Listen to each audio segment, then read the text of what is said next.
नमस्कार, आप देख रहे हैं नेशनल वॉइस। आपके साथ मैं हूं शुभ्रा सुमन।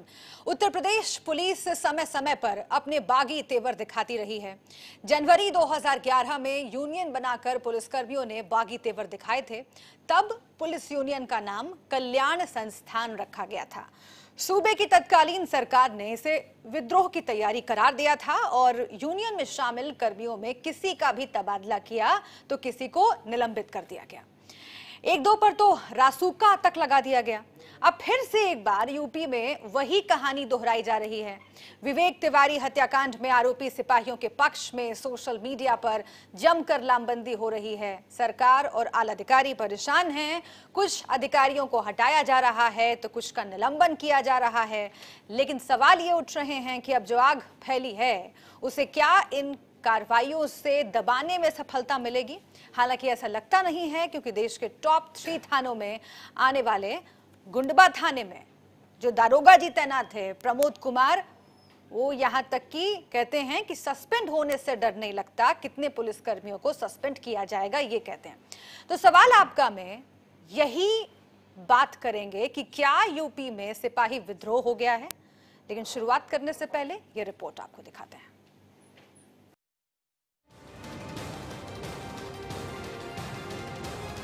लखनऊ में एक बेकसूर को बेमौत मार देने वाली सिपाही के जुर्म पर पूरी यूपी पुलिस को शर्मिंदा होना चाहिए था, लेकिन लगता है कि यूपी पुलिस शर्म को भी घूस का पैसा समझकर हजम कर चुकी है।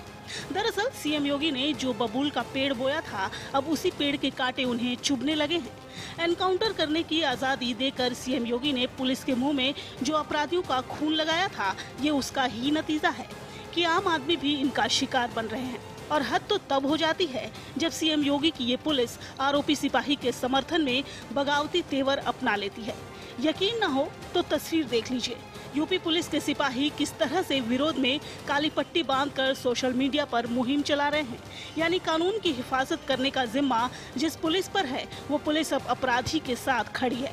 आरोपी के समर्थन में फेसबुक पर अभियान चलाने वाले सिपाही सर्वेश चौधरी को सस्पेंड कर दिया गया है। इसके अलावा वाराणसी और मिर्जापुर के 2 सिपाहियों को गिरफ्तार भी किया गया है। वहाँ पर भी वैधानिक कार्रवाई प्रभावी ढंग से की जाएगी।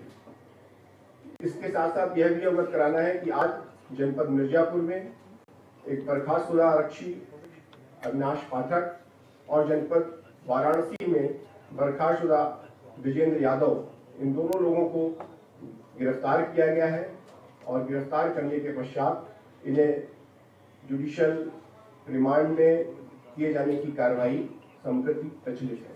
डीजीपी की हिदायत के बाद भी लखनऊ के गुंडबा, अलीगंज और नाका पुलिस स्टेशन पर कई सिपाही हाथों में काली पट्टी बांधे नजर आए। इन तस्वीरों के वायरल होने के बाद कई सिपाहियों पर गाज गिरी। साथ ही मामले की जांच के आदेश दे दिए गए। लापरवाही बरतने पर 3 थानों के इंचार्ज का तबादला भी कर दिया गया। पूरे प्रोसेस में जो प्रारंभिक जाँच की गई है, अभी तक पिन पॉइंट किए गए 3 आरक्षी जो कि क्लियरली जिनका रोल एस्टैब्लिश हुआ है, उन्हें तत्काल प्रभाव से निलंबित किया गया है। इसमें से 1 आरक्षी थाना नाका लखनऊ, 1 थाना गुडम्बा और 1 अलीगंज का है। इसके विरुद्ध विभागीय कार्रवाई प्रचलित की गई है। इन तीनों थानों पर शिथिल पर्यवेक्षण के लिए वरिष्ठ पुलिस अधीक्षक लखनऊ, थाना अध्यक्ष अलीगंज, गुडम्बा एवं नाका तीनों थाना अध्यक्ष को उनके पद से अन्यत्र स्थानांतरित करने का निर्णय लिया है। वहीं सोशल मीडिया पर वायरल होने वाली तस्वीरों की जांच की जा रही है, क्योंकि प्रवीण कुमार की माने तो इनमें से कई फोटो फर्जी हैं, जबकि कई सही हैं। इसके आधार पर भी जांच की जा रही है। इस पूरे प्रोसेस में सोशल मीडिया पर लगातार, मैंने जैसा पहले भी कहा था, लगातार निगरानी रखी गई है। इसमें कुछ स्पष्ट हुआ है कि फेक आईडीज हैं, परंतु इसमें जो लोग ग्रुप एडमिन के रूप में कार्य कर रहे हैं और जहां पर पोस्ट ऑब्जेक्शनेबल है और जिसकी जांच में पुष्टि पाई जाएगी, वहां पर भी वैधानिक कार्रवाई प्रभावी ढंग से की जाएगी। वहीं पुलिस की इस हरकत पर विवेक तिवारी की पत्नी काफी नाराज हैं। उनका कहना है कि पुलिस के आला अधिकारी मामले का संज्ञान ले। इन्होंने अपील कर दी है कि मैंने बोला ना कि उच्च अधिकारी मामले को संज्ञान में ले। नहीं सही मानती हूँ मैं, इसीलिए बोल रही हूँ ना कि इस मामले को उच्च अधिकारी मामले को संज्ञान में ले। नहीं होना चाहिए ये सब। दरअसल पहले से ही खबरें आ रही थीं कि 5 तारीख को पुलिस काली दिवस मनाएगी, जिसको लेकर डीजीपी ने सख्त रुख अख्तियार कर लिया था। इस तरह की घटनाओं को रोकने के लिए डीजीपी ऑफिस से एक लेटर जारी किया गया, जिसमें कहा गया है कि सोशल मीडिया के माध्यम से कई जगहों से कथित तौर पर पुलिसकर्मियों के काली पट्टी बांधे जाने की सूचनाएं मिली हैं।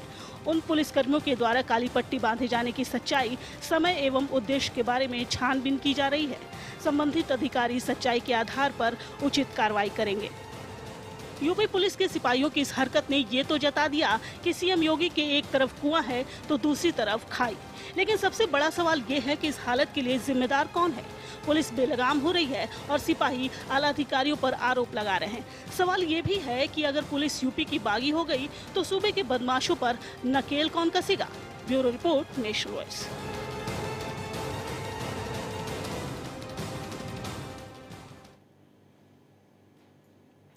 बीजेपी और कांग्रेस के बीच इस बीच आरोप प्रत्यारोप का दौर भी जारी है। सुनाते हैं आपको दोनों ही पार्टियों के नेताओं का क्या कहना है। का पाठ जो है पढ़ाने का जिम्मा ले लिया था, ना तो वो खुद अनुशासित हैं, ना तो उनका कैबिनेट अनुशासित है और ना ही पुलिस प्रशासन अनुशासित है। आज जो है, आज की बात बताऊं, आज अखबारों में आप देख रहे हैं कि डीजीपी ने कहा कि अब जो है पुलिस को हम ट्रेनिंग में भेजेंगे। जब घटनाएं हो जा रही हैं तो आप ट्रेनिंग में भेज रहे हैं। इसके पहले आपको डिसिप्लिन में लाना चाहिए था पुलिस डिपार्टमेंट को। यहां पे लॉ एंड ऑर्डर नाम की कोई चीज नहीं है, जैसे तैसे चल रहा है। और मैं स्पष्ट कहना चाहूंगा कि उत्तर प्रदेश में जंगल राज का आगमन हो गया है। पुलिस एक अनुशासित कहा जाए संगठन है, सरकारी संगठन है, जो कि हर चीज़ों को देखती है। लॉ एंड ऑर्डर मेंटेन करना पुलिस का कर्तव्य रहता है। और कुछ चीज़ें सामने आई हैं, इसमें डीजीपी ने कार्रवाई भी की है। सोशल मीडिया में जिस तरह से गलत चीज़ों को, भ्रामक चीज़ों को फैलाया जा रहा था, उनके खिलाफ कार्रवाई की गई है और मुकदमा भी दर्ज हुआ है। जो सिपाही से लेके एक आईपीएस तक जो भी समस्याएं, एक तरह से कहा जाए संपूर्णता में जो समस्याएं हैं, सरकार उन समस्याओं को जड़ से समाप्त करने के लिए कार्य कर रही है। तो आरोपी पुलिसकर्मी के बचाव के लिए, उसके समर्थन के लिए कहीं फेसबुक पेज बनाए जा रहे हैं, कहीं नारे लगाए जा रहे हैं, कहीं काली पट्टी बांधी जा रही है। अब तो और बढ़ रहा था ये प्रदर्शन, ये आंदोलन और ये विरोध। इसीलिए हम नाम दे रहे हैं कि क्या ये उत्तर प्रदेश में एक सिपाही विद्रोह की तरह है। आइए चर्चा की शुरुआत करते हैं। हमारे साथ कुछ खास मेहमान जुड़े हुए हैं चर्चा में शामिल होने के लिए। सचिन रावत जुड़ गए हैं हमारे साथ कांग्रेस पार्टी की ओर से, सुब्रत त्रिपाठी जुड़ गए हैं, पूर्व डीजी हैं, सूर्य कुमार शुक्ल हमारे साथ जुड़ गए हैं, पूर्व डीजी होमगार्ड्स हैं, बाबा हरदेव सिंह हमारे साथ जुड़ गए हैं, पूर्व आईएएस, और अब से कुछ देर में हीरो वाजपेयी जुड़ेंगे हमारे साथ बीजेपी की ओर से। आपका बहुत बहुत स्वागत है आप सबका। सबसे पहले सूर्य कुमार शुक्ल जी, मैं आपके पास ही आती हूं क्योंकि आप इस सवाल का जवाब बेहतर दे पाएंगे। जो स्थिति आज हम देख रहे हैं वो जाहिर है कि उत्तर प्रदेश में पहले नहीं बनी है, क्योंकि इस बार जिसके समर्थन में आवाजें उठ रही हैं पुलिस डिपार्टमेंट के भीतर से, वो एक हत्या का आरोपी है, एक निर्दोष शख्स की हत्या करने का आरोप है उस पर, और उस शख्स के समर्थन में तमाम आवाजें दिखाई दे रही हैं, तमाम आवाजें सुनाई दे रही हैं। और सिर्फ आवाजें ही नहीं बल्कि एक्शन ऐसे ऐसे दिख रहे हैं जिससे कोई भी आम आदमी जो आज उत्तर प्रदेश की पुलिस की ओर बड़े ही विश्वास के साथ देखना चाहता होगा, उसका विश्वास डगमगा रहा होगा। आखिर ये नौबत क्यों आई है सर आपके लिहाज से? देखिए, पहली तो यही एजम्पशन गलत है। मैं बड़ी विनम्रता के साथ ये स्पष्ट कर देना चाहता हूं कि ये 10-5 मैसेज आपने पढ़ लिया, किसी ने फेसबुक में कुछ टाइप कर दिया, तो उससे इस प्रकार का अर्थ लगाना, या किसी का एक तस्वीर छप गई कि वो काली पट्टी बांधे है, तो उससे ये अर्थ लगाना कि बहुत व्यापक असंतोष हो गया है और बहुत लोग बगावती तेवर अख्तियार किए हुए, ऐसा सच नहीं है। पुलिस एक बहुत पारंपरिक रूप से अनुशासित विभाग है और ये संख्या, अगर आप लगभग 2.5-3 लाख पुलिस के लोग हैं, उनमें अगर कहीं 2-4 इस प्रकार के दृष्टांत सुनने को आए हैं तो उसका यह तात्पर्य नहीं है, वो बहुत अपवाद स्वरूप हैं। और नंबर 2 बात यह है कि एक साइकोलॉजी पर जाएं तो एक ग्रुप फीलिंग होती है, और वो आजकल सोशल मीडिया के माध्यम से बड़ी जल्दी संदेशा पहुंच जाता है लोगों को, तो उस ग्रुप फीलिंग के तहत कुछ, जैसे आपके यहां होता है कि कोई एक पत्रकार को चोट लग गई तो बाकी लोग भी चंदा देते हैं कि मदद करो मदद करो, तो उस तरह ग्रुप फीलिंग में संभव है कि कुछ लोगों ने ऐसा किया हो। लेकिन हर जवान और अधिकारी पुलिस का यह जानता है कि समाज के लिए हमारी बड़ी भारी जिम्मेदारी है सुरक्षा के लिए, और हम इस प्रकार अनुशासनहीनता नहीं कर सकते, और ना तो नियम में है, कानून में है, और ना ही ये उचित है कि समाज के किसी कर्मचारी से कोई गलती हो गई, अपराध हो गया, तो उसको जो उचित दंड है, आप तो जानते हैं ना कि ये कहावत होती है, पुलिस अपने बाप की नहीं होती। वो बाप की कहावत इसीलिए कही जाती है कि अगर गैर कानूनी काम कोई करेगा तो पुलिस उस पर कार्यवाही करेगी। नहीं, कौन गैर कानूनी काम, किसकी तरफ इशारा कर रहे हैं सर आप? मतलब कोई भी, चाहे पुलिस का कर्मचारी भी क्यों ना हो, अगर वो गलत काम करता है, यानी कि जैसे ये घटना हो गई विवेक तिवारी जी वाली, तो इसमें जो पूरी कार्यवाही पुलिस को करनी चाहिए थी, पुलिस ने वो कार्यवाही की, और आगे सुधारात्मक कार्यवाही के रूप में कि हम अपने जवानों को बेहतर ह्यूमन बिहेवियर। सर, मैं बहुत ध्यान से आपको सुन रही थी और इसीलिए मैंने आपको टोका भी नहीं। मैं चाहती थी कि आपको लोग सुने। आप पूर्व डीजी होमगार्ड्स हैं और इसीलिए बहुत जरूरी है ये संदेश जाना कि पुलिस के भीतर जो चल रहा है उस पर आप जैसे एक्सपर्ट्स जो हैं, जिनको लंबा अनुभव है, वो क्या सोचते हैं। और मुझे खुशी है कि आपने माना, आपने खुद इसको अनुशासनहीनता का नाम दिया, और इसीलिए हम बार बार ये कह रहे हैं कि अनुशासनहीनता अगर दिखाई दे रही है तो कहीं ना कहीं पुलिस की जो कार्यप्रणाली है, जो पुलिस की मानसिकता है, उस पर सवाल खड़ा हो रहा है। अनुशासनहीनता की सिर्फ अगर बात होती सर, तो इसमें भी कोई ऐसी बात नहीं थी, क्योंकि इस पर कार्रवाई की जा सकती है, इस पर बात की जा सकती है। लेकिन जिस वजह से ये पूरा विरोध हो रहा है, दरअसल वो मानसिकता पर सीधे सीधे सवाल खड़ा कर रहा है, क्योंकि एक निर्दोष व्यक्ति की हत्या का ये मामला है जिस पर पूरा लखनऊ, पूरा उत्तर प्रदेश आक्रोशित हुआ और लोगों ने सवाल पूछने शुरू किए कि पहले तो गुंडों से डर लगता था, अब खाकी से डर लगता है, इस तरह की बातें हुई। और उसके बावजूद उस स्थिति को बेहतर करने की बजाय अगर ये होता है कि उस आरोपी पुलिसकर्मी के समर्थन में उसी के साथी पुलिसकर्मी खड़े हो जाते हैं, तब सिर्फ अनुशासनहीनता की बात नहीं रहती बल्कि मानसिकता की बात भी आ जाती है। और इसीलिए मैं आपसे पूछना चाहती हूँ कि अगर आप ये कह रहे हैं कि कुछ एक मैसेजेस की बात है, कुछ एक सोशल मीडिया पर जो पेजेस बने हैं उसकी बात है, और कुछ एक काली पट्टी कहीं बांधकर पहुंच गए होंगे और उसको बड़ा चढ़ाकर, तो फिर इतनी कार्रवाई क्यों करनी पड़ रही है सर? नहीं, कार्रवाई करनी पड़ रही है, 3 थानाध्यक्षों पर गाज गिरी ये हमारी परंपरा भी है। पुलिस जो विभाग फेसबुक पर खुलकर लिख रहा था उस पर गाज गिरी है। हाँ, तो अगर इससे फर्क नहीं पड़ रहा था तो पुलिस डिपार्टमेंट को क्यों बैकफुट पर आना? नहीं, फर्क पड़ रहा बहन जी कि अगर ये अपवाद स्वरूप जो अनुशासनहीनता के काम होते हैं, अगर समय से रोक टोक और कार्यवाही नहीं की जाएगी तो ये बीमारी बढ़ जाएगी, और वो न पुलिस विभाग के हित में है न समाज के हित में है। समाज की सुरक्षा का दायित्व तो पुलिस पर है, और ये 99.9% लोग आज भी अच्छा काम कर रहे हैं। और एक घटना बहन जी हो गई तो उसके लिए जो पूरी कार्रवाई पुलिस विभाग ने किया है, इसलिए ये कहना उचित नहीं कि नहीं पुलिस विभाग जो है वो सारा का सारा खराब हो गया। ये बात जरूर है कि हाँ, बहुत निंदनीय घटना हो गई। पुलिस विभाग अगर खराब हो जाए तो सबसे बड़ी जो चिंता की बात है वो जनता के लिए ही है, क्योंकि जनता की पूरी सुरक्षा की दारोमदारी पुलिस डिपार्टमेंट पर ही है। और इसीलिए बहुत आशा की निगाह से हम लोग भी देखते हैं, आम जनता देखती है पुलिस की तरफ। और अगर इस तरह के मामले सामने आते हैं और सोशल मीडिया पर हम देख रहे हैं कि कैसे समर्थन करने की कोशिश की जा रही है प्रशांत चौधरी की, तो उसके बाद सवाल खड़े होते हैं। और भी कई सवाल हैं जो इस पूरे प्रकरण में फिर से ताजा हो गए। मैं ताजा इसलिए कह रही हूं क्योंकि पहले भी ऐसे सवाल खड़े हुए हैं, लेकिन इस प्रकरण के बाद राजनीति और पुलिस के बीच का जो रिश्ता है उस पर फिर से बात होने लगी है, और मैं वो सवाल लेकर आपके पास आऊंगी। लेकिन उससे पहले सचिन रावत जी कांग्रेस पार्टी की ओर से हमारे साथ जुड़े हुए हैं। आखिर क्यों ये हो रहा है कि बड़े पैमाने पर, अब माना जाए या ना माना जाए कि, लेकिन जिस तरह से कार्रवाई करनी पड़ी है, ये जो विरोध है वो विद्रोह की शक्ल ले चुका है, हम ये मान रहे हैं। और अगर ऐसा है तो इसके पीछे की वजह क्या है? सचिन रावत जी।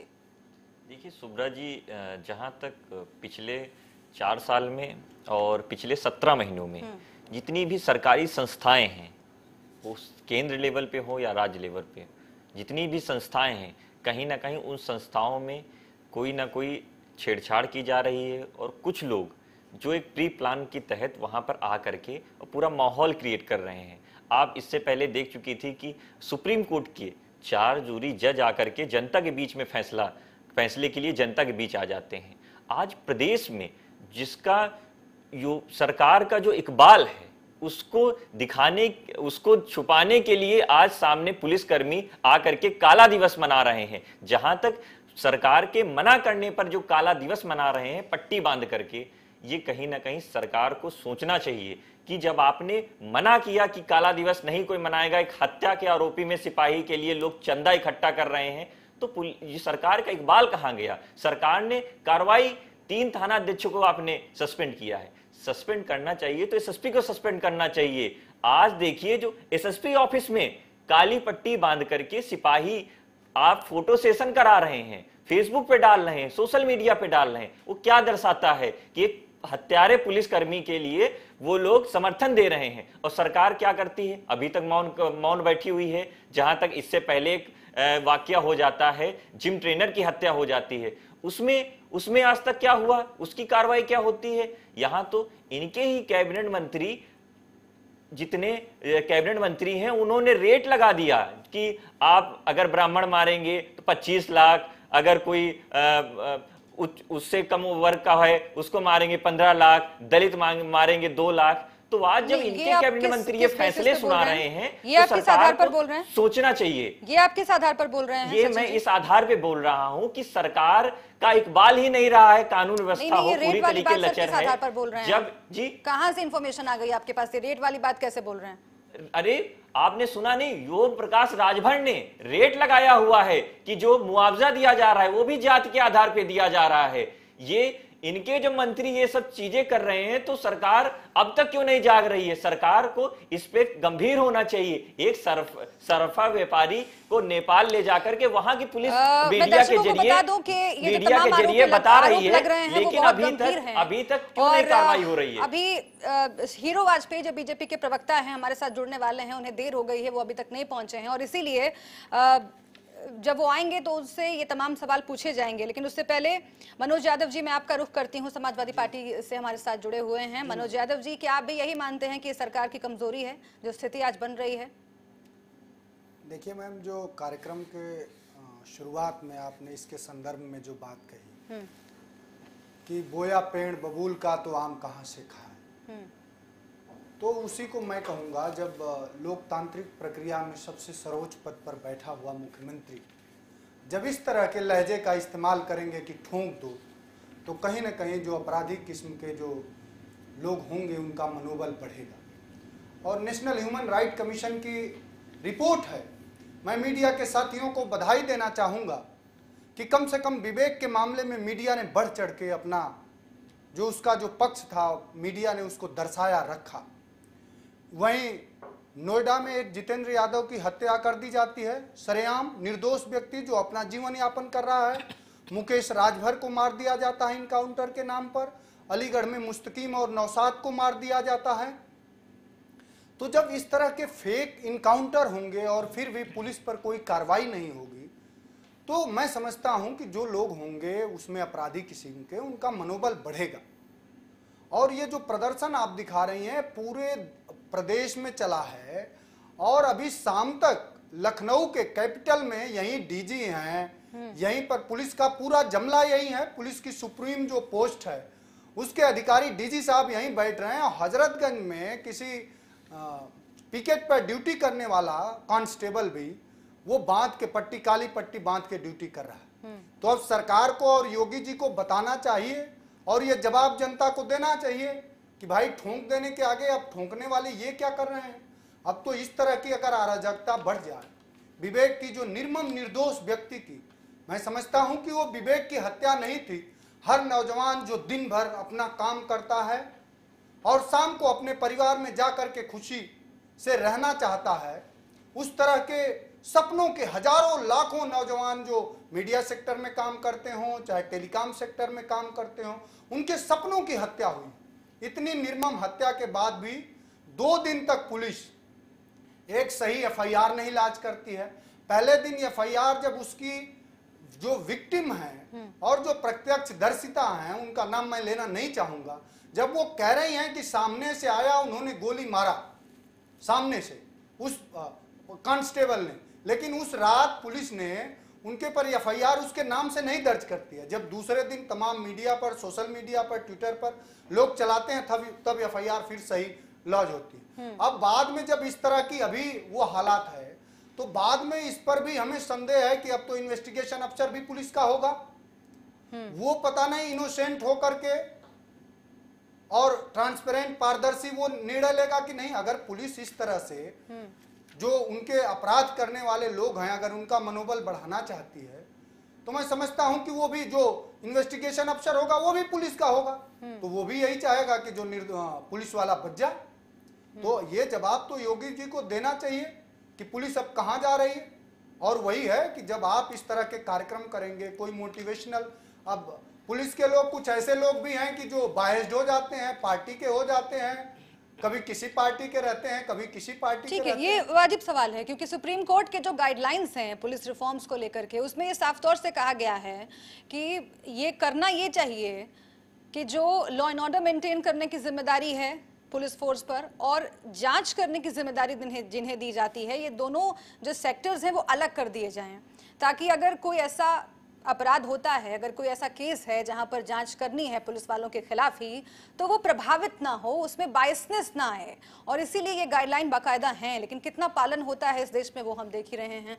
तमाम जो गाइडलाइंस है उसका कितना पालन होता है ये हमसे छुपा हुआ नहीं है। और इसीलिए ये सवाल खड़ा करना कि ये जो पूरा माहौल बनाया गया है सोशल मीडिया पर, दफ्तरों में काली पट्टी बांधकर जाना, काला दिवस मनाने की बात करना, या फिर सड़कों पर भी हम देख रहे हैं जो ये पूरा माहौल बना हुआ है, क्या इससे जांच पर असर नहीं पड़ेगा उस केस में जहां पर खुद परिवार वाले सीबीआई जांच की मांग कर रहे हैं और मुख्यमंत्री खुद कह चुके हैं कि अगर जरूरत पड़ी तो सीबीआई जांच की मांग करेंगे? क्या आम लोगों के मनोबल पर और जांच पर इसका विपरीत असर नहीं पड़ सकता है? सुव्रत त्रिपाठी जी, मैं आपका रुख करना चाहती हूँ, पूर्व डीजी हमारे साथ जुड़े हुए हैं। सवाल ये है सर कि पहले ही स्थिति बहुत अच्छी नहीं थी।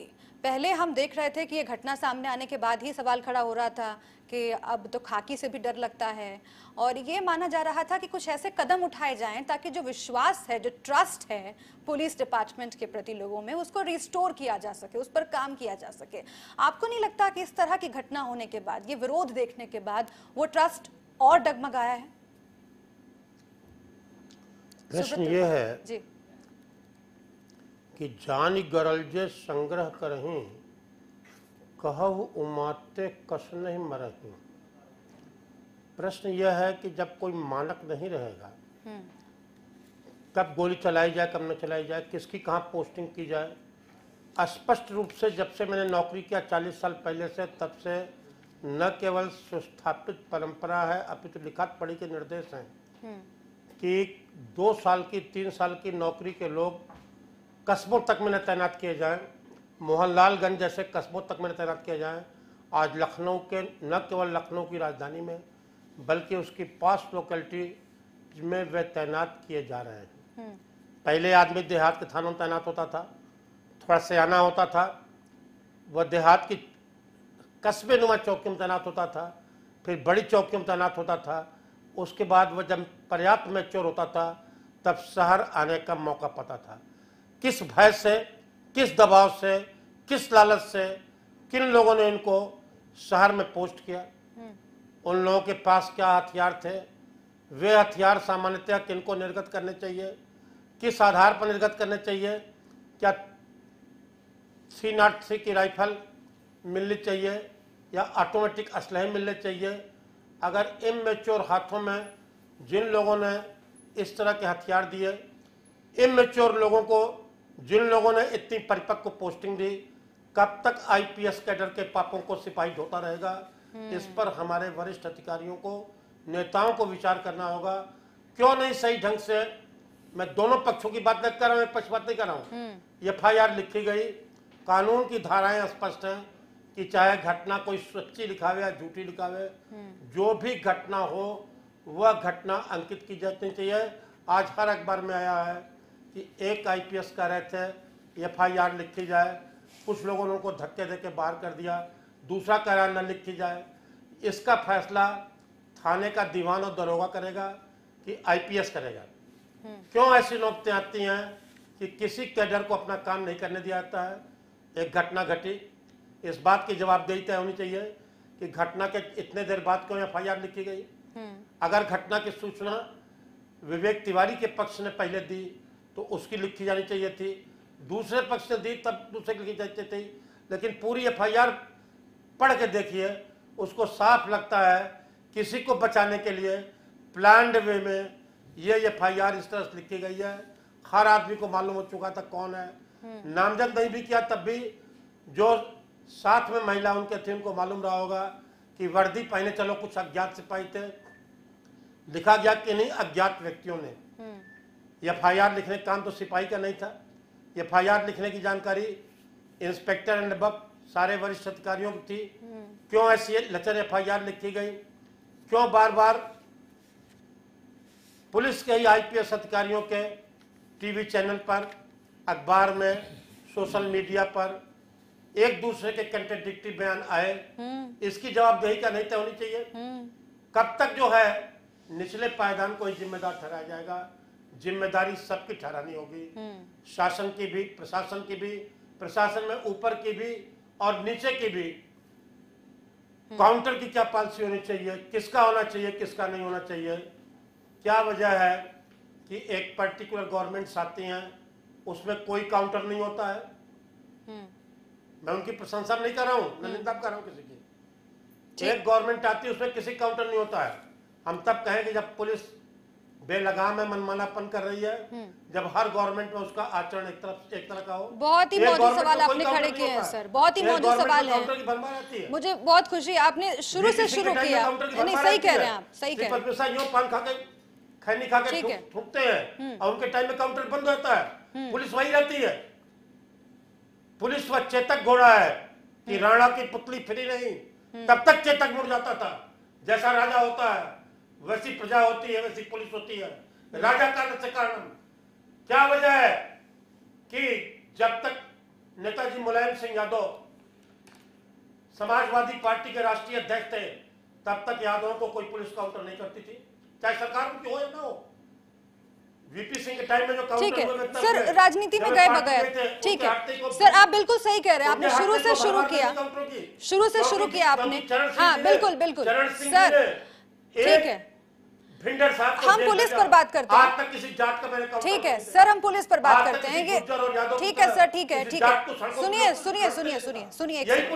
सुनिए एक सेकंड। हाँ ठीक है, चूंकि आपने शुरू से शुरू किया और स्टेप वाइज आपने बताया कि कहां पर लूप होल्स दिखे हैं इस पूरे केस में, और मुझे लगता है कि जो दर्शक देख रहे होंगे उन्हें एक एक करके पॉइंट वाइज समझ में आ गया होगा कि कैसे शुरुआत से ही इस पूरे मामले में पुलिस की कार्यप्रणाली जो है उस पर सवाल खड़े हो रहे हैं। एफआईआर से लेकर के जो रवैया रहा पीड़ित परिवार को लेकर के, तमाम मामले स्टेप वाइज। हाँ बिल्कुल, और उसकी शुरुआत कहां से हो रही है वो भी आप बता रहे हैं और सरकार तक भी इसको ले जा रहे हैं कि सरकार की भी बहुत बड़ी जिम्मेदारी है। मैं इसका जवाब लूंगी, लेकिन सर एक और सवाल है आपसे, और ये जो अभी हो रहा है जिस पर हम आज बात कर रहे हैं, इस पूरा जो केस है इसका फॉलोअप ये है कि अब पुलिस डिपार्टमेंट के भीतर से प्रशांत चौधरी को समर्थन मिल रहा है। आखिर ये कौन सी मानसिकता है, इस पर भी टिप्पणी चाहती हूँ।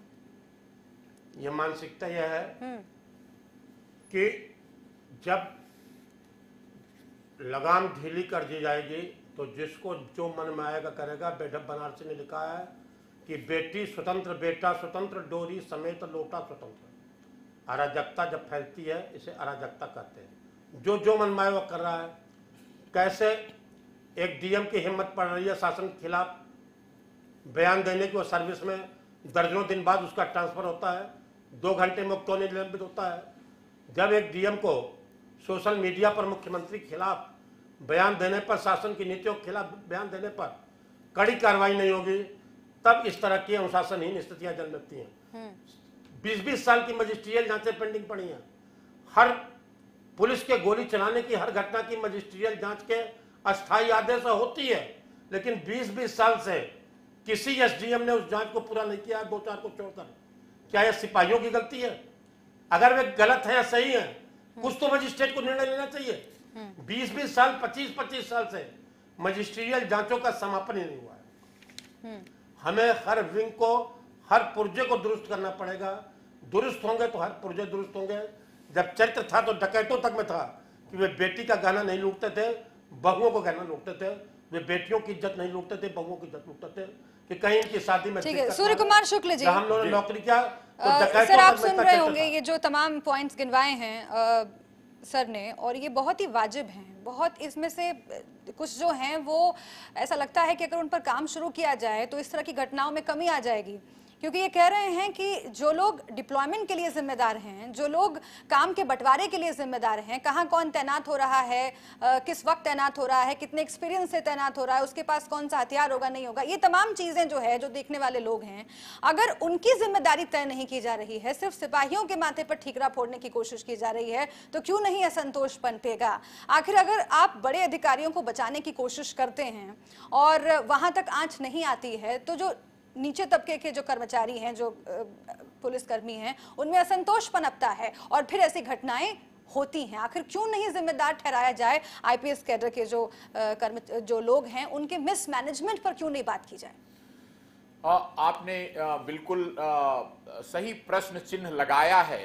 कुछ ना कुछ कहीं ना कहीं दिक्कत हुई है, तभी ये सिम्टम दिखे हैं। लेकिन जो मैंने आपसे बात बताई कि पुलिस विभाग कोई नया विभाग नहीं है, बड़ी पुरानी परंपराएं हैं। पुलिस के अधिकारियों पर ही जिम्मेदारी है कि वो कर्मचारियों का कल्याण का ध्यान रखें, और इसके लिए बाकायदा एक पुलिस वेलफेयर डिपार्टमेंट पुलिस के अंदर काम करता है। क्योंकि आप जानती हैं कि पुलिस विभाग में कोई एसोसिएशन यूनियन नहीं होती, वो अधिकारी ही उनका ध्यान रखते हैं कि जो हमारे कर्मचारियों का दुख दर्द है उसको हम समय से ठीक करते रहें, और उनका जो असंतोष है उसका भी समाधान करते रहें। इसके लिए अर्दली रूम होते हैं, लोगों को पर्सनल ग्रीवांस रजिस्टर रखा जाता है। वो व्यवस्थाएं और दुरुस्त करने की जरूरत निश्चित रूप से है कि जैसे अब काली पट्टी की बात उठी, तो जिस एरिया में, जिस थाने में भी काली पट्टी की बात हुई, एक तो एक्शन होना है कि ये उचित नहीं है। समाज अगर इस तरह लोग आज काली पट्टी बांधेंगे, कल को कुछ और अनुशासनहीनता करेंगे, और उसके बाद धीरे धीरे समाज के लिए एक बड़ी भारी समस्या पैदा हो जाएगी। अरे इस समाज की रक्षा कौन करेगा अगर ये पुलिस भी अनुशासनहीन हो जाएगी। फिर आपने खुद ही माना कि दुख दर्द सुनने की और समझने की जिम्मेदारी भी उन्हीं अधिकारियों पर है। तो अगर सिर्फ काली पट्टी बांधने पर बैन कर दिया जाए कि नहीं, अगर ये अनुशासनहीनता है, लेकिन जो वाकई मैटर है, जो वाकई उनके ग्रीवांसेस हैं, क्या उन पर अगर ध्यान नहीं दे रहे हैं बड़े अधिकारी, तो ऐसी नौबत बार बार आएगी। फिर आप दबाते रहिए, कुछ दिन के बाद आवाजें उठेंगी। फर्क महसूस करिए, कुछ दुख दर्द हैं, अलग हैं, लेकिन अगर कोई व्यक्तिगत, जैसे अब इस मामले में विवेक तिवारी जी के मामले में जो गलती या अपराध उस कर्मचारी से हुआ, उसके लिए उचित कार्यवाही करते हुए उसको निलंबित करके और जेल भेजा गया। लेकिन अब अगर ग्रुप फीलिंग के अंतर्गत लोग उसका समर्थन करने लगे, तो फिर पुलिस की वो पारंपरिक पहचान मिट जाएगी। ये ठीक नहीं है। वो उसका तरीका यही है कि जो वाजिब बात है उस पर समाधान भी किया जाए, उनके दुख दर्द भी सुने जाए। आपको लगता है कि अभी जो हम विरोध देख रहे हैं पुलिस डिपार्टमेंट के भीतर से, वो ग्रीवांसेस का नतीजा नहीं है, बल्कि सिर्फ ये जो एक केस है इसको हमें यहीं तक सीमित रखना चाहिए? और अगर ऐसा है तो सर ये और ज्यादा चिंतनीय बात हो जाती है और ज्यादा शर्मनाक बात हो जाती है कि अगर ग्रीवांसेस को हम एक तरफ रख दें, सिर्फ जो प्रशांत चौधरी है उसके समर्थन में ये लोग खड़े हो गए हैं, उसका और कोई बैकग्राउंड से लेना देना नहीं है, सिर्फ एक हत्यारे सिपाही जिस पर हत्या का आरोप है, एक निर्दोष व्यक्ति को गोली मारने का आरोप है, अगर उसके समर्थन में किसी भी वजह से वो लोग खड़े हो गए हैं, तो इससे ज्यादा शर्मनाक और सवालिया निशान मानसिकता को लेकर के पुलिस डिपार्टमेंट पर मुझे नहीं लगता कि और कोई हो सकता है। ये आप जो कह रही हैं केवल इतना कारण नहीं है, निश्चित रूप से कहीं ना कहीं बहुत गंभीर कारण इसके बैकग्राउंड में है कि समय से उनकी परेड हो, समय से ट्रेनिंग हो, समय से उनको अपने नियंत्रित रखने और रात में ऐसे अवैध वसूली करने के प्रयासों, इन पर गंभीर रोक लगानी होगी, चेकिंग करनी होगी कि कोई भी हमारा कर्मचारी किसी बदनीयती से किसी की चेकिंग न करे। रात में कहीं ट्रकों की, कहीं कारों की, कहीं संदिग्ध व्यक्ति के नाम पर अवैध वसूली ना होने लगे। इन बातों को जब हमारे गजेटेड अफसर घूम के चेक करेंगे कि हमारा कोई मनबढ़ न हो जाए, सिपाही अनुशासित रहे, ईमानदार रहे, और साथ ही उसके जो दुख दर्द हैं, उसकी अपनी पारिवारिक समस्याएं हैं, सर्विस संबंधी समस्याएं हैं, उनको बुला कर उनको हल किया जाए, तो ये काली पट्टी बंधने की कभी नौबत ही नहीं आएगी। अगर संबंधित थाना अध्यक्ष, संबंधित गजेटेड अफसर सीओ साहब बुला बुलाकर पर्सनल कांटेक्ट, पर्सनल चिंता एक एक की कि तुम ऐसा नहीं करो, समय से रोक टोक होती रहेगी तो कभी ये बीमारी नहीं बढ़ सकती। ठीक है, यानी कि यहाँ पर 3 तरह की बातें हैं। एक तो सर्विस से रिलेटेड जो ग्रीवांसेस होते हैं, अगर उनका उनके जो बड़े अधिकारी हैं वो सुनवाई नहीं करते हैं या फिर उस पर संज्ञान नहीं लेते हैं या फिर उस पर ध्यान नहीं देते हैं तो असंतोष भड़कता है।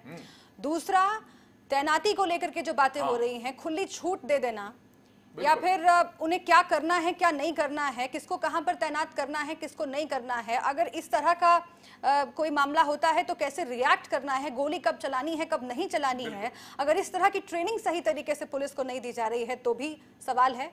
ये दूसरा पॉइंट है। और तीसरा पॉइंट यहाँ पर राजनीति का भी आ जाता है और इसीलिए बार बार सवाल खड़ा हो रहा है कि क्यों आखिर इस पूरे केस को राजनीतिक रंग दिया गया और इसमें सभी राजनीतिक पार्टियां जो हैं वो दोषी साबित हो रही हैं, उन पर सवाल खड़े हो रहे हैं और क्या उसी का जो असर है वो पुलिस पर नजर आ रहा है, ये भी अब सवाल खड़ा हो रहा है। खैर, हीरो वाजपेयी हमारे साथ जुड़ गए हैं बीजेपी की ओर से। हीरो वाजपेयी जी, जब आप नहीं थे तो समाजवादी पार्टी के प्रवक्ता और कांग्रेस पार्टी के प्रवक्ता दोनों से मैंने प्रतिक्रिया मांगी और उन्होंने ये कहा कि जो पूरी स्थिति दिख रही है, जो हुआ उस रात गोमती नगर में, वहां पर जो गोली चली और उसके बाद से जो पूरा केस ये सामने आया है उसमें भी सरकार का दोष था। उसके बाद जो पूरी प्रक्रिया शुरू हुई उसमें भी सरकार के इकबाल पर सवाल था, सरकार की कार्यप्रणाली पर सवाल था, पुलिस से जो होती है ट्यूनिंग उस पर सवाल था और अब जो ये हो रहा है वो तो सरकार की कमजोरी दिखा रहा है, ये लोग कह रहे हैं। बताइए।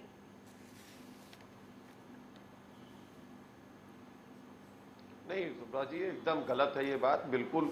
और पुलिस का देखिए इकबाल है और पुलिस ने जो पुलिसकर्मी ने उस इकबाल को दिखाते हुए एक सामान्य व्यक्ति पे गोली चला दी तो उसको 302 की धारा के तहत गिरफ्तार किया गया और उस गिरफ्तारी के साथ साथ बर्खास्त भी किया गया और जेल भेजा गया। तो कानून अपना काम कड़ाई से किया, कानून ने किसी के साथ मुरौवत नहीं की। यदि वो पुलिस वाला है, गलती करेगा, कानून हाथ में लेगा तो कानून ने उसके साथ अपनी पूरी कड़ाई से पालन किया। जहां तक दूसरी बात है सरकारों पे आरोप लगाना, ये विपक्ष की एक नीति रहती है वो लगाना, क्योंकि जिस सफल तरीके से सरकार ने इस वाले जो घटनाक्रम है इसमें सफलता के साथ, देखिए हमारे मंत्री रहे, दोनों उप मुख्यमंत्री पीड़ित पक्ष तक पहुंचे और मुख्यमंत्री से मिले, यही रहे, आपके मुख्यमंत्री यही ढिढोरा पीटते रहे और नहीं पहुंचे। माना कि हमारे आपके मुख्यमंत्री का आवास कालिदास मार्ग जो है उनके घर से बमुश्किल 5 किलोमीटर भी नहीं है और वो नहीं पहुंचे। आपके मुख्यमंत्री चले गए और एफआईआर रात में गलत बात हुई और आप अपने कामों का ढिढोरा पीटते रहे। और यही राजधानी में कालिदास मार्ग से 3-4 किलोमीटर पर हत्या होती है और वो विधवा बेचारी पूरी दिन भर रात भर चिल्लाती है, मुख्यमंत्री नहीं जाते और अगर इसमें बल्कि उसको दुखद और पीड़ा के स्थिति में अपने घर बुला करके और अपने वैभव का प्रदर्शन करते हैं। और 302 का एफआईआर आपने लॉन्च किया, एफआईआर लॉन्च करने से जो एक्यूज है उसको सजा मिल जाती है क्या? ठीक, आपने एफआईआर कैसे लॉन्च किया? एक दिन आपने एफआईआर जो बिल्कुल गलत एफआईआर आपने लॉन्च किया, आपने अपराधी का नाम ही नहीं उसमें मेंशन किया। ठीक, गोली लगी। जवाब सुन लीजिए वाजपेयी जी से, जवाब सुन लीजिए वाजपेयी जी, जवाब दीजिए सर, ये सवाल वाजिब है। अगर आपका एफआईआर और आपकी सरकार इतनी साफ नियत से काम कर रही थी, ठीक है, जवाब भी ले लीजिए ना सर, आप कैसे कह पा रहे हैं? जवाब ले लीजिए, ठीक है, जो इतना दुर्दांत अपराध किया है, सवाल पूछिए सर, भाषण मत दीजिए, सवाल पूछिए, सरकार कहाँ थी? भाषण मत दीजिए। हाँ वाजपेयी जी जवाब दीजिए, तो वक्त मेरे पास थोड़ा कम बचा है, एक एक करके हम बात करेंगे। हाँ नहीं, मुझे समझ में नहीं आ रहा है इनका सवाल, ये सवाल और जवाब दोनों एफआईआर पर सवाल खड़े कर रहे हैं। देर से एफआईआर दर्ज होती है, एक ही एफआईआर दर्ज होती है, फिर दूसरी एफआईआर दर्ज करनी पड़ती है, पहली एफआईआर में पुलिसकर्मी का नाम नहीं होता है। ये तमाम सवाल हैं सर, जवाब दीजिए। देखिए सुनिए, अब इस मामले में सुप्रीम कोर्ट का प्रावधान है कि 2 एफआईआर भी दर्ज हो सकती है। पहली एफआईआर जिन स्थितियों में हुई थी उसको अमेंड करके दूसरी एफआईआर भी पीड़ित पक्ष लिखा सकता है, ये सुप्रीम कोर्ट का आदेश है। इसलिए ये कहना इनका एकदम गलत है कि पहली एफआईआर के बाद दूसरी एफआईआर लिखी गई। तथ्य जब सामने आए तो दूसरी एफआईआर भी लिखी गई। जिनकी गलती से पहली एफआईआर दर्ज हुई उन पर क्या कार्रवाई हुई? जिन सिपाहियों ने किया है एसआईटी जांच हो रही है और जेल में उनसे पूछताछ हो रही है। वाजपेयी जी, हाँ सर, बहुत ही पहली एफआईआर गलत लिखाई, उन पर क्या कार्रवाई हुई?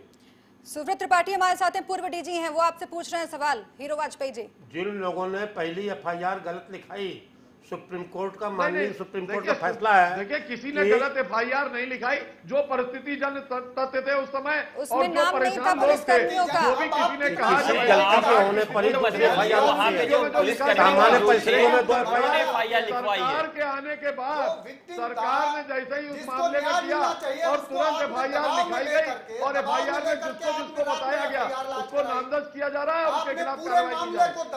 एफआईआर लिखने के बाद सुप्रीम कोर्ट का फैसला यह है कि पहली एफआईआर दुर्भावनावश गलत लिखाई गई तब दूसरी लिखाई जा सकती है।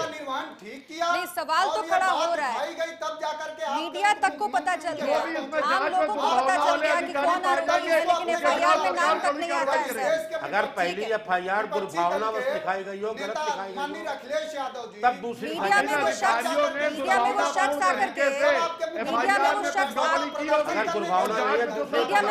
आकर के बातचीत कर रहा है, लोगों से, रिपोर्टर से बात कर रहा है, लेकिन सरकार को नहीं मालूम है। आप कह रहे हैं कि मालूम ही नहीं था, परिस्थिति जन्य जो तथ्य थे उसके आधार पर। खैर, ये सवाल बहुत बड़ा है जिसका जवाब, और इसीलिए हम बार बार कह रहे हैं कि जांच इस पर होनी चाहिए। कह रहा हूं कि अगर उस समय किसी ने दुर्भावना से जानबूझ के तथ्यों को न काटते हुए जिन अधिकारियों ने एफआईआर कराने में कोई गलती पाई जाएगी, उन दोषी लोगों के खिलाफ भी कड़ी कार्रवाई की जाएगी। देखिए कितना अच्छा ये प्रकरण है कि अब इससे लगता है कि लोकतंत्र देश में बहुत अच्छे ढंग से काम कर रहा है कि विरोध पक्ष अपने विरोध का कार्य कर रहा है, सरकार को जो पीड़ित को मलहम लगाना था, मदद करना था, सरकार अपना काम कर रही है, जनता न्याय मांग रही है, जनता पुलिस से इकबाल मांग रही है, अपना मीडिया बहुत अच्छा अपना काम कर रही है, जनता डर में है, वो ये कह रही है, और वो ये कह रही है कि हमें डर लगता है खाकी से। न्याय देने का मुझे नहीं पता आपका विचार क्या है, न्याय देने का काम नहीं पता आप लोगों का विचार क्या है। सर प्लीज किसी का बेटा, एक सेकंड, किसी का मुझे नहीं पता, पर्सनल जो ओपिनियन है वो अलग अलग हो सकते हैं, लेकिन जो हम ग्राउंड पर जाके बात कर रहे हैं। एक सेकंड, मनोज यादव एक सेकंड, मनोज यादव एक सेकंड, मनोज यादव एक सेकंड, और जब वो बयान देते हैं कि हम आपके साथ काम करने चाहते हैं, नहीं ये आप अन्यथा मत लीजिए, इसको मैं ये कह रहा हूँ भाई साहब, ये आप अन्यथा मत लीजिए, मैं ये कुछ नहीं कह रहा हूँ, मैं सिर्फ ये कह रहा हूँ, मैं सिर्फ ये कह रहा हूँ कि जो जिसका रोल है, न्यायपालिका का रोल है कि वो उनको अदालत में जेल भेज दिया। सर, अगर रोल सब लोग, अपना मीडिया ने अपना रोल बहुत अच्छा किया, कर रहे होते तो लोग डर में नहीं होते, लोगों को ये नहीं लगता कि वो बाहर जाएंगे तो लौटेंगे कि नहीं। मैं आप दोनों को रोकना चाहती हूँ, जिंदगी का आकलन कर सकते हैं किस तरह की। मैं आप दोनों को रोकना चाहती हूँ। बाबा हरदेव सिंह हमारे साथ जुड़े हुए हैं, मुझे शर्मिंदगी नहीं आप अन्यथा मत लीजिए। बाबा हरदेव सिंह हमारे साथ जुड़े हुए हैं, बाबा हरदेव सिंह पूर्व आईएएस हमारे साथ जुड़े हुए हैं। ठीक है सर, हम ऐसी डिबेट नहीं करवाते हैं, प्लीज एक एक करके बात कर लेते हैं। बाबा हरदेव सिंह हमारे साथ जुड़े हुए हैं, पूर्व आईएएस हैं। सर, आप बहुत देर से ये डिबेट सुन रहे हैं और मैं चाहती हूं कि आप जितने भी राय इस डिबेट में निकल कर आ रहे हैं, जितने भी पॉइंट्स रेज किए जा रहे हैं, सब पर एक मिलाकर के टिप्पणी आप करें कि जो पहले हुआ, जिस तरह से घटना हुई, घटना के बाद कार्रवाई पर जो सवाल खड़ी हुई, और अब जो समर्थन में पुलिसकर्मी उतर के आए हैं, जनता में क्या मैसेज जा रहा होगा इन सबसे? देखिए शुभ्रा जी, ये घटना बहुत ही दुखद रही और निंदा की जानी चाहिए जितनी की जाए। एक बड़ा प्रश्न है जो अभी पुलिस अधिकारी और अब हमारे राजनेतागण ने भी रखा कि ये आज से नहीं, लगभग 20-25 सालों से ये स्थिति इसी तरह बनी हुई है। तो प्रश्न है क्यों बनी हुई है? क्या पुलिस विभाग में, व्यवस्था में पूरी तरह आमूलचूल परिवर्तन की ज़रूरत है, चाहे वो तकनीक गत हो, चाहे व्यवहारगत हो, या जो व्यवसायिक कार्य है एक पुलिस का, उसमें कहीं दिक्कत है? तो क्या पूरे आमूल चूल परिवर्तन की जरूरत है? ये प्रश्न उभर कर आया है।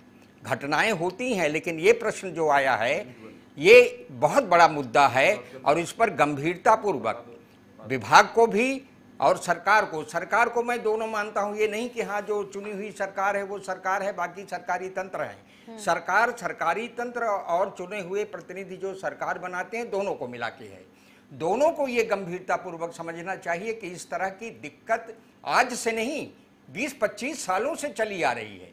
आज ये घटना हुई और इससे क्या जाहिर होता है क्या सहिष्णुता की कमी है, विवेक की कमी आ गई, आप अपने बुद्धि पर, विवेक पर कंट्रोल नहीं कर पा रहे हैं और आवेगों में आकर कोई घटना कर दे रहे हैं।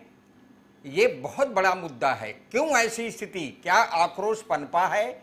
और अगर आक्रोश पनपा है तो ये जो आज आप देख रहे हैं, देखिए हम जो इसमें जाते हैं कि किसी के खिलाफ कार्रवाई हुई गलती करने पर और अगर कोई आवाज नहीं उठी तो सारे लोग शांत रहते हैं। क्योंकि उसने हंगामा कर दिया थाने में, इसलिए उनका संगठन भी सक्रिय हो गया और अन्य उनके लोग भी सक्रिय हो गए। इसमें दिक्कत कहाँ हुई? राजनैतिक स्तर पर हस्तक्षेप हो रहा है, जातिगत हस्तक्षेप, और जहां जिसकी जो मदद लेता है उनकी, हर राजनेता, हर राजनैतिक दल के लोग पुलिस से मदद लेते रहते हैं, इसलिए जहां जरूरत पड़ती है संरक्षण प्रदान करते हैं। पहली बात, संरक्षण प्रदान जब हो रहा है तो क्यों हो रहा है और क्या उसके वहां जो बड़े अधिकारी सीनियर मोस्ट ऑफिसर्स हैं, क्या वहां तक वो चिंतन नहीं आया है कि नहीं इस तरह हस्तक्षेप की जरूरत हम बने एक्सेप्ट ही नहीं करेंगे जहां हस्तक्षेप हो रहा है? पहली बात। दूसरी बात, ये चिंतन किया जाना चाहिए कि क्या व्यवहार में परिवर्तन हो रहा है? हमारी इतनी बड़ी फोर्स है, इनमें व्यवहार में परिवर्तन है तो हमें पहले से क्या क्या करना चाहिए? व्यवहार में वो माने सुधार आए, उसमें क्या परिवर्तन करना चाहिए? मेरे विचार से अच्छा काम का अगर बोझ है, तनाव में है, तो उसको भी देखने की जरूरत है। और ये अब समय आ गया है, अगर आज ये बहुत बहस हुई है, जो मर्डर हुआ है, ये एक ऐसा टर्निंग पॉइंट बने जिस पर हम चिंतन करें कि ये जो जिसके कंधे पर सुरक्षा संरक्षा का भार दिया गया है, उसमें किस तरह की जो तमाम दोष नजर आ रहे हैं, तमाम दोष जो नजर आ रहे हैं, उसके पीछे कुछ कारण होते हैं। और सबसे प्रमुख कारण जो है, जो इस डिबेट में निकल कर आ रहा है, जो कमोवेश हर जानकार व्यक्ति यही कह रहा है, और आप इस तरह से इसको देखिए कि अगर बुखार होता है तो बुखार सिर्फ एक वो सिम्टम है, उसके पीछे की जो वजह है वो कुछ और होती है। अब जब हम तबादलों के बारे में बात कर रहे हैं, कहाँ पर किसका ट्रांसफर, कौन सा काम किसको सौंपा जाएगा, कैसे जिम्मेदारियां तय की जाएंगी, अगर ये ठीक तरह से नहीं हो रहा है तो इसे आप बुखार की तरह लीजिए, ये सिम्टम है। लेकिन दोष कहाँ पर है, दिक्कत कहाँ पर है? दिक्कत यहाँ पर है कि पुलिस का कई बार सत्ता की ओर झुकाव होता है। ये किसी एक सरकार की बात नहीं है, ये तमाम सरकारों पर आरोप लगता रहा है कि राजनीति का पुलिस में दखल होता है और इसी वजह से ये जो पूरा केओस है वो पैदा होता है, मिसमैनेजमेंट पैदा होता है, क्योंकि कई बार पुलिस को रोका जाता है। और इसी पर मैं चाहूंगी कि एक एक करके आप लोग सब टिप्पणी करें, क्योंकि वक्त मेरे पास बहुत कम है और ये बहुत मौजूद विषय है आज जिस पर सबकी आप लोगों की टिप्पणी बहुत जरूरी है। और शुरुआत में आपसे करना चाहूंगी सर सूर्य प्रताप जी, माफ कीजिए सूर्य कुमार जी। जब ये बात उठती है कि राजनीतिक पार्टियों के प्रभाव में पुलिस काम करती है, तो इसको आप यूं समझिए बहन जी कि जब राजनीतिक पार्टी को जनता ने वोट देकर सत्ता सौंपी है तो स्वाभाविक है उसके अधीनस्थ पुलिस काम करती है। तो अभी पुलिस सुधार की वह कल्पना कि ऐसा एक आयोग बन जाए जिसके अंडर निष्पक्ष होकर पुलिस सभी दलों के प्रति कार्य करे, तो वो अभी परिकल्पना हरदेव सिंह जी जो कह रहे थे वो अभी लागू नहीं हुई है। अगर वो लागू हो जाए कि निष्पक्षता से पुलिस काम करेगी, किसी एक दल के अधीनस्थ काम नहीं करेगी। अच्छा, ये भी सच है कि हर दल की अपनी अपनी आइडियोलॉजी है और वो उम्मीद करते हैं कि हमारे अंडर काम करने वाली जो ब्यूरोक्रेसी है वो हमारे आदेशों को माने, और आदेश जो हैं वो उनकी आइडियोलॉजी से प्रभावित होते हैं। तो अगर आप इसको मानती हैं तो ये तो कंट्राडिक्शन हमारे सिस्टम में ही है कि आज एक पार्टी का है आइडियोलॉजी है, उसके अनुसार वो काम चाहते हैं। मनोज यादव जी ये कह रहे हैं कि अगर मुख्यमंत्री को चिट्ठी लिख के जाने लगे तब तो स्थिति और खराब हो जाती है विश्वास वो अगर मान लीजिए बहन जी रिटायरमेंट के बाद कोई भी व्यक्ति अपना कार्य करने के लिए स्वतंत्र होता है, वो कोई भी कार्य कर सकता है, चाहे संगठन का, चाहे नहीं तो अगर रिटायरमेंट के 2 दिन पहले कोई चिट्ठी लिखी जाती है तो उस पर रिटायरमेंट के बाद की कोई प्लान कोई आदमी करता है, तो इसमें क्या ऐसा अनुचित है कि इतनी ये चर्चा का विषय बने? अरे अगर हर आदमी आगे रिटायरमेंट के बाद पर्सनल नहीं बना रहे हैं, पर्सनल नहीं बना रहे हैं, क्योंकि वो आपकी चिट्ठी बहुत चर्चा में रही थी इसलिए जिक्र हुआ, लेकिन ये पूरा एज अ होल हम देख रहे हैं, ये कोई पर्सनल अटैक नहीं है, क्योंकि ये बहुत चर्चा में रहा था और चिट्ठी की बहुत चर्चा हुई थी सर, यकीन मानिए तमाम लोग आपका जिक्र कर रहे थे, और इसीलिए हम ये कह रहे हैं कि 2 पॉइंट्स हैं। एक तो ये कि पुलिस का सत्ता की ओर झुकाव होता है, ये किसी एक सरकार की बात नहीं, और राजनीति का दखल होता है पुलिस में, क्या यही इन तमाम समस्याओं की जड़ है? आप कैसे देखते हैं सर? सुब्रत त्रिपाठी जी। राजनीति का पुलिस में दखल होता है, यह सच है, लेकिन हर जगह दखल होता है। यही बात मेरी सेना के एक जनरल ने मुझसे पूछा कि आप लोग किस दखल को मानते क्यों हैं? हमने कहा आप लोग जीते हुए कश्मीर के हिस्से को क्यों छोड़ के चले आए, जीते हुए बांग्लादेश को क्यों छोड़ के चले आए, जीते हुए 1 लाख सिपाहियों को आपने क्यों छोड़ दिया? जब आप पर दबाव पड़ा, आप पर रोजमर्रा के कार्यों के लिए दबाव नहीं पड़ता है, दबाव पड़ा सेना ने भी माना, दबाव पड़ा पुलिस शासन की नौकर है, और अगर पुलिस का दम नहीं मानेंगे तब तो देश में अराजकता आ जाएगी। मैं आज इस सरकार है उस सरकार की बात नहीं कर रहा हूँ, जो भी निर्वाचित सरकार है चाहे वो किसी की हो, बिल्कुल यह एक टोटली गलत अवधारणा है कि पुलिस सरकार के न माने उतनी टाइम तो पुलिस की तानाशाही आ जाएगी। बिल्कुल प्रश्न है कि पुलिस शासन की गलत बातों को न माने, इसके लिए रोक टोक के उपाय होने चाहिए। बिल्कुल, और उसके बावजूद अगर पुलिस की ये छवि हो रही है तो इसमें ठीक है सर, अगर इसके बावजूद पुलिस की कार्यप्रणाली पर इतने सवाल खड़े हो रहे हैं, उसकी मानसिकता पर सवाल खड़े हो रहे हैं, तो हीरो वाजपेयी जी आपका उतना ही योगदान है जितना पुलिस का है, जवाब दीजिए।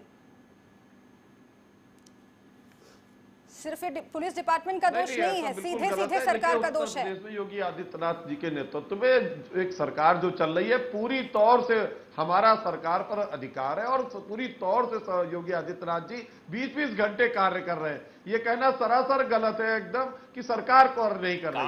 जिस घटना जिसकी बात हो रही है और जिस पर ये डिबेट इतनी जोरदार तरीके से चल रही है चैनलों में, उस घटना में भी आप देखिए कि सरकार के पक्ष की तरफ से कोई गलती नहीं हुई है, और जो दोषी लोग हैं जिन्होंने कत्ल किया उनकी गिरफ्तारी हुई है, और जिन दोषी अधिकारियों के बारे में चर्चा हो रही है कई चैनलों पर कि उन्होंने FIR लिखने में यहाँ पर डिबेट में खुद ही बड़े जो जानकार लोग हैं वो ये कह रहे हैं कि पुलिस और सरकार की भूमिका को अलग अलग नहीं रखा जा सकता, और इसीलिए अगर आप कह रहे हैं कि सरकार का दोष नहीं है, सरकार का दोष नहीं है, तो ये अपने आप में हास्यास्पद है। पुलिस और सरकार की भूमिका को अलग अलग नहीं रखा जा सकता, और सरकार की नजर में SIT में जो दोषी पाया जाएगा उसके खिलाफ कड़ी कार्रवाई करी जाएगी। जो पीड़िता है उन्होंने, और जो भी अनुशासनहीनता करेगा उसके खिलाफ भी कड़ी कार्रवाई होगी। डीएम आकर के उनको उनकी हालत समझने की कार्रवाई की जाएगी। हम पहले ही सुनते रहे हैं और कार्रवाई की जाएगी, हम अभी भी सुन रहे हैं। तो बदला क्या को हड़का रहे थे, जो बदलाव की बात ये नई पार्टी नई सरकार कर रही थी, कार्रवाई कर दी गई, कार्रवाई की गई, कार्रवाई कर नहीं दी जाएगी, कार्रवाई ऑलरेडी कर दी गई। इतना ही हमारे पास वक्त इतना ही है। बहुत शुक्रिया सर आप सभी का हमसे बातचीत करने के लिए, इस डिबेट में शामिल होने के लिए। इस तमाम घटना से एक बात तो जाहिर होती है कि पुलिस का जो इकबाल है, जो विश्वास है जनता के नजर में, वो घटता है, और इसके लिए पुलिस के साथ